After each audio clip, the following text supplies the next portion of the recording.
There we go. So we're recording What's Up, family? This is Joshua Hathaway, and I'm here with my newest business partner and the newest member of the core leadership team for the Brotherhood Community. This is Shuja de Peace. Zach, thank you so much for rolling out and having this conversation with me, brother. How you feeling, man? I'm feeling great. I'm feeling really good. Thank you for asking. I'm super excited about this new partnership that you mentioned. I'm super excited for the MLI weekend that's coming up and how we're going to shake things up and stir things up and inevitably just create more of the beautiful shit that we want to see in the world. Yeah, dude. I'm like nervous. I'm nervous, excited about the next MLI, bro. Like, I'm excited to see what you're bringing and look at the ways that we're tweaking the curriculum and looking at power in a different way, and like, just more dismantling of the structures inside of ourselves that are not doing anybody any good, man. So thank you for bringing that fire. And dude, I'm really excited to tell the story of this process of you like coming on board, of the invitation and the way you just kind of held your ground and really claimed your value and didn't let us off the hook in this process of inviting you in. And so I'd like to ask, maybe I'll contextualize a little bit and then ask you to share what came up for you when you got the invitation. And then I want to talk a little bit about that and you know, what came up for you in the conversation with Robert and Peter about it. And then I just want to sort of share from there.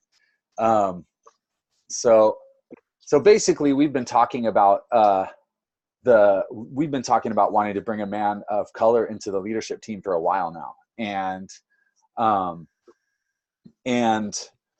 we have an opportunity to have an amazing filmmaker named Nathan Navarro shoot our next men's leadership intensive in Santa Cruz, California. And we had committed to that. We were super excited about it.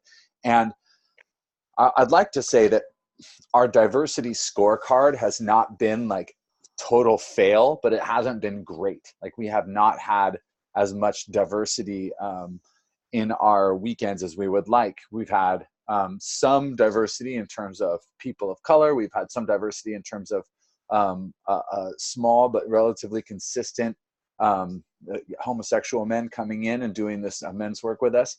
But we were really clear that we really wanted this having an opportunity to film this thing gave us a next level of kind of fire to bring more diversity in to the Brotherhood community all around. And so we decided to reach out and invite you, Shuja. We invited you to come and take Peter's place at Soul Play Festival, but they weren't into the last minute pivot there. And so they requested that we just Robert and I come. But then we reached out and invited you to come in and explore the possibility of co-leading the next men's leadership intensive with us. And so I'm curious if you want to share a little bit about what came up for you and kind of how that conversation went. Yeah. I'm gonna bring it back. I'm gonna bring it back to the men's leadership training itself that I first attended.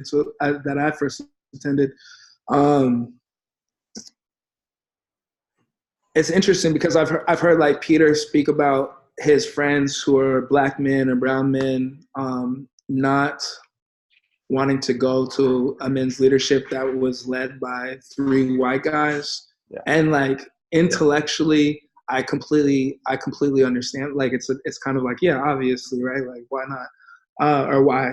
And so, but also hearing that, it kind of gave me a point of looking within myself and thinking about not just my positionality and how I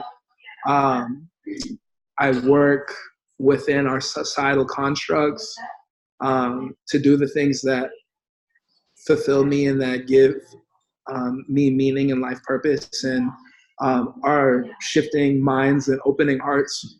But to think about that, like, what does it mean for men of color who need leadership training to be like off-put by an offering that's provided? And then I just thought about my personal like living space. I live in Seattle, Seattle is like 97% white, 93% white.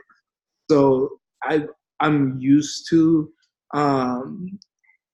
navigating white spaces and coloring them in. um, and so when I inevitably accepted the invitation to go to the men's leadership training through Robert's relentless communication, which I so appreciate. But I finally went, and I had a definitely transformational experience there. I went to the men's leadership intensive with the agreement that I would offer constructive feedback on how the Brotherhood community could be more inclusive and create a more I would say just create a more inclusive environment and have more dynamic reach and impact. And so, I mean, I had my eyes open to that through the weekend, like professionally, and I never actually felt. I never felt like transgressed upon over any type of racial issue or anything like that. So it felt like there was an awareness there, or maybe just like a general well-heartedness, and in that space, everything worked out. The things that I did notice for myself while I was in that weekend was simply the lack of representation of Black and brown people, just being surrounded by a sea of white faces. There is internal conflict just due to racial inferiority and racial superiority pathologies that we take on as human beings living in a world that is socially constructed and divided by race, as well as other things. But the experience overall was really good. I was well received. And then I stayed in touch with Peter to work on some business stuff. And he had a racial equity like seminar workshop that he was working on with some other people. And so we kind of talked about those things a little bit. And then, as you mentioned, he had asked me if I wanted to go into the Soul Play festival, and then they had the issue there. But then with the workshop, with the upcoming MLI, the Men's Leadership Intensive, I believe it was Peter that looped me in on what was going on. And my first thing was like, I'm not going to be the token Black guy for y'all to have a diverse video to be like, hey, look, we have a Black staff member. And so there was some dialogue and some truth telling, and like just a solid conversation. And I remember talking to Peter and being like, I'm down to be a part of the Brotherhood. Actually, let me back it up. I missed a really important part. I remember at the men's leadership training being like, you know what? This work that's happening is so fucking phenomenal, and I know the way in which I could add value and benefit from it. And actually, during the weekend at the MLI, I was like, I want to work with these guys, and I want to bring the dynamism that I can bring, and the experience and the eyes and the mind that only I could bring, and create a holistic approach to men's leadership. And so then, now fast forward to that call, I sat with the idea at first of like this conflict of like, I like the question being asked or the thing being asked, would I come and sit as a staff? And it didn't feel good. And then speaking to that with Peter, and then speaking to that with Peter and Robert, and as you say, like holding ground. But I mean, holding ground, holding my ground. I understand why you say that, but it doesn't land 100% for me, because here's the thing that I think when I think about race dynamics, especially amongst men. I can speak only for myself in this, but I see when we talk about racial conflicts, I see two things. I see fear and ignorance on two sides, and I see how that fear and ignorance eliminates communication and conversation that could then create a bridge to connect seemingly opposing worlds. And so something that I've been working on personally is even when I'm in the gym. This was my first thing that I kind of that led to this moment. Going to the gym, going into the sauna, putting my towel up on and being like, hey, what's up, everybody? And just like breaking the bubble, because otherwise I go into a sauna and I'm like quiet and everybody's quiet. Bob might talk to Frank, but like, there's nothing going on. So I started doing that and just like testing this idea of what reality is supposed to mean. That there's supposed to be the separation and segregation between us because of races. And that moment, even in the sauna, translated to having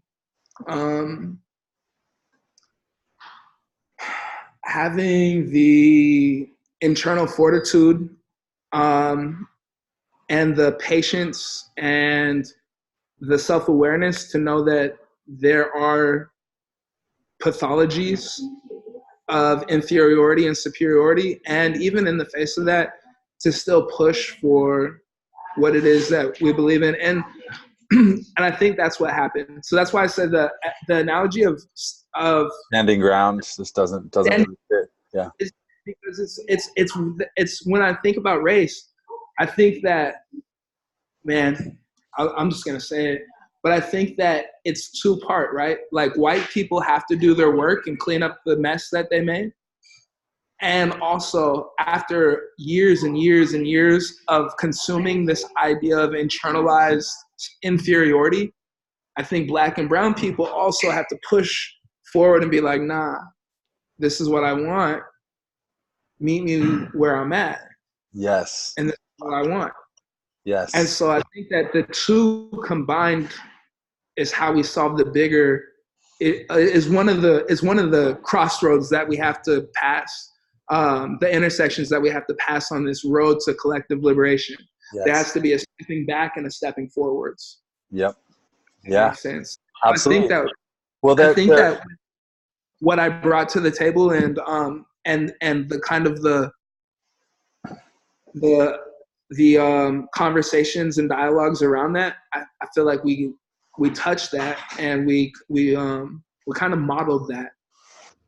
Yeah, man.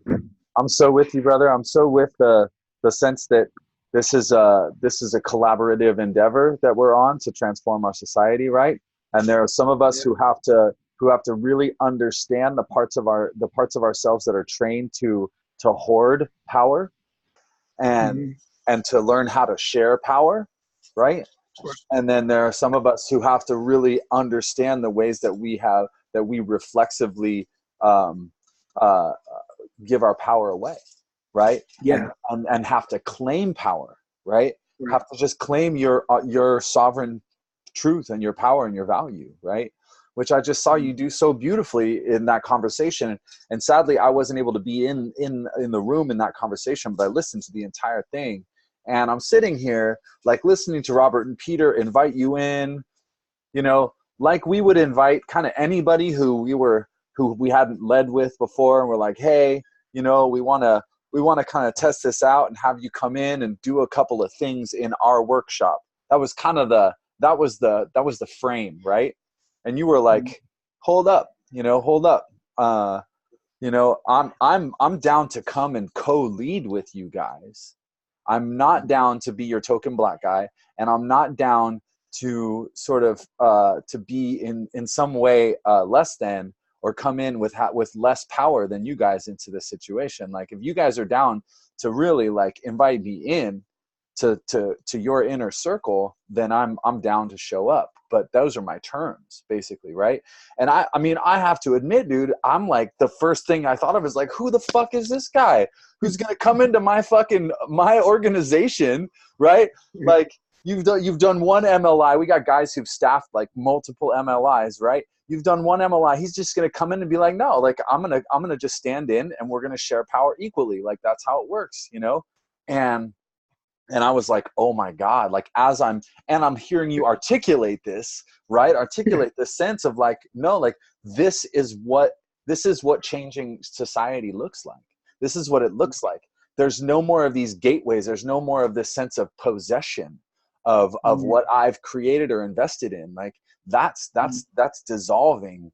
And that has no place in the world where we're moving, which is a true collaboration, right? We all show up as equals to collaborate on whatever it is that we're collaborating on, right? Yeah, and I hear also like I don't remember if we spoke about this too, but it's like, it's exactly what you said about collective, right? And a community and group efforts, grassroots efforts from the bottom up is super important to me. But also too, like one of the things that I thought about in that conversation and that comes to my mind now is that, and like when we think about like a white hetero man saying like, this is my thing, who are you standing on? Not maybe you, like, you know what I'm saying? Maybe Joshua Hathaway didn't have slaves, or maybe Joshua Hathaway, you know what I'm saying? But when we think about the concept of reparations, and when we think about the concepts of like paying back what was stolen from indigenous people, from women, from black folks, from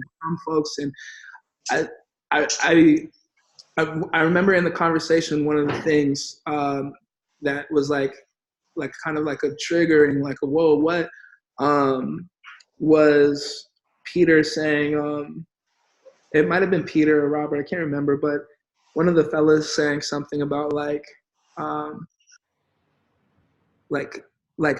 having, it was just this idea of like, if you open up the gates, as you kind of said, that there would be less than for me as an individual. One of the fellas said something to those effect. And it just like all of this, I studied race and social justice, and you name it on the social justice spectrum. I've been studying it the last few years academically and through my personal experience as a black man who's survived the prison industrial complex inside, and police brutality and all the things. But I just remember hearing those and being like, and trusting the heart of the three of you, and hearing those words and knowing that those words didn't align up for what I believed your highest self desires. And so I remember pushing back on that and being like, yo, what are you, like, you're saying that you've created this thing and you don't want him, but what about what are you missing? I think that's even a conversation, right? Like, what are you missing when you draw this line around the sand? What is so expansive out there with diversity, with voices of 1 million other people, with 7 billion other people? Yeah. How much greater can we do? And if the mission is truly creating leaders who change the world, then we have to learn how to dynamically move, even when it gets close to our doorstep, and not freeze up, but just be open to the fire and let it purify us. Absolutely, bro.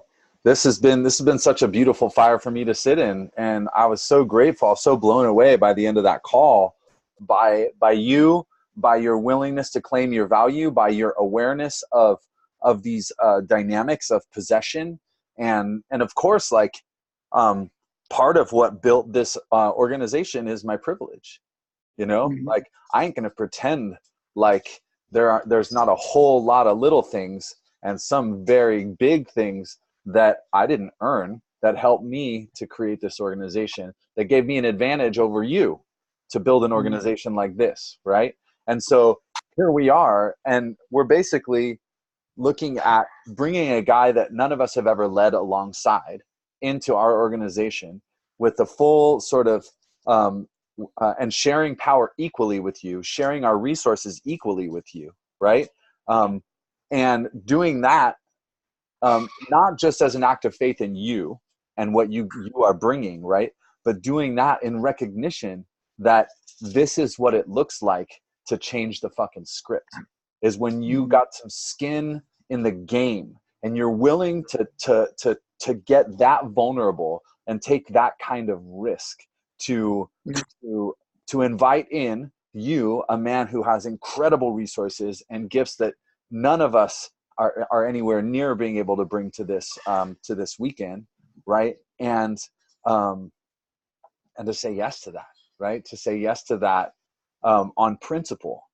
And it's just fucking baking my noodle, you know? It's really like, and I see a lot of people, I'm in touch with leaders and people who are not willing to take that kind of stand, right? So many are still kind of treating everybody as equals in a certain way in a society that people aren't treated as equals in, right? Like, and I have to say, like, I wouldn't, there's no other man that I know personally that's been through our program that I would say, yeah, you step right in as a full-fledged leader, right? The combination of what, like, the fucking powerful, unique perspective that you have, the way you claimed your value in that conversation, and the fact that you're a man of color who's like been through the ringer and experienced the depths of the opposite of privilege, right? Who's been oppressed deeply and brings that consciousness, and a man who I want to see like leading in a big way in this world, right? Like, all of those factors are what tell me to say yes, right? It's just like, it's me doing the most vulnerable thing I could do at this juncture, the most real and vulnerable thing I could do at this juncture, right? And that's, I think it's just a call to leaders everywhere. Like, where do you have people in your field who, you know, who you can call in and share your power with, like really, truly share your power with? And for the people of color who are here, like, where are you not claiming your value in the systems that you're operating in? You know, I feel a little like nervous saying that out loud, right? Calling that out, but it's just so true. Like, there's one sister who comes to mind right now who's being invited to support something, but is not necessarily claiming her value fully and showing up asking for the kind of compensation and the kind of like recognition and respect and power that she deserves in that situation. Right? Yeah. I mean, it really comes back to that idea of stepping back and pushing forwards, right? And with that stepping back and pushing forwards, let me change the language on that. Creating equity and then finding equality, right? Create equity and then create equality, or find equality. And it's a muscle, right? It's a muscle for somebody who's been privileged their entire life to be like, oh, no, I'm going to rein it back a little bit and create space. Yeah. And it's a fucking muscle for somebody who's been marginalized and oppressed to be like, nah, I'm going to claim what's mine, or I'm going to claim what I believe in. You know what I mean? And so it's this muscle that we got to keep on flexing and keep on working. But it's there, you know, it's there. And I wholeheartedly agree. I feel like I believe it was Warren Buffett who talked about, I just watched a snippet of this like the other week, but he was talking about like how if more people of color were in the tech industry, then how much further the tech industry would already be, just based off of people thinking differently and bringing in more. There's been this gatekeeper idea, like my tribe is going to thrive and I don't care about any other tribe, but we've limited ourselves and stunted our growth as a human species because of that part of the tribalism and holding things in. I mean, from marriages all the way to how we walk and navigate in the world, right? But yeah, I think that the way that we have already done what we have done and how we move forward in the future, I think that it will definitely be a call into leadership, especially leadership around these different kind of like alternative, you know, lifestyle workshops and retreats and stuff like that. Like, walk the walk, you know what I'm saying? Like, walk the walk, especially if you're gonna talk the talk. You know what I mean? Like, do it or Oh yeah. or Yeah, I mean, and, that, you know, and we're not. that's in all aspects too, right? Like we're talking about race, but that's in everything. That's in every time we have a cringing moment because somebody's different than us, whether it's their immigration status or their language they speak or their class or their sex or their gender, their whatever it is that's showing up that we from our dominant culture or our own personal narrative perspective of what reality is supposed to be. And when we see other and different, and we don't lean into when we have that cringe or that contraction around us, if we don't lean into that and do the scary thing, I feel like we're devolving, really honestly. Yep. And True. that's both side of privilege and side of oppression. Like we both have to do the scary thing Yep. and meet each other in that field out there beyond wrong and right. Yeah. And we both have to claim our power in a certain way though too, right? I get to claim my power, my principled power to create the equitable world, the beautiful world, the world of shared resources, the sustainable, regenerative world of my dreams, the one that I'm living into, right? And Yeah. I have to, and part of claiming the power to create that is relinquishing is sharing whatever power I have, right? It's living that live. You know, I read this great quote by Tim Ferriss last night. It just burned into my brain. I literally saw it for like 15 seconds, but it just burned into my brain. He said, you can measure the success in life of most people by how many uncomfortable conversations they're willing to have. You can Yeah. measure someone's life success by how many uncomfortable conversations they're willing to have, right? How much they're willing to claim their power, or how much they're willing to share. And I just was blown away by that, and it just goes right to your point. Might be frozen here for a sec.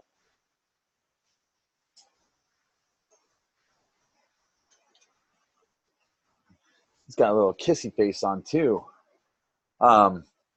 I think what I want to say, I don't know if Zackary's going to be back before the end of this video, but I also want to say that the way we have been navigating our conversations since we decided to collaborate and co-lead together has been just fucking blowing me away. And I've been so impressed and awed by our collective willingness to really speak our truth, say what's coming up, hear each other, and like keep this authentic, like edgy, hot kind of iron glowing in our work together.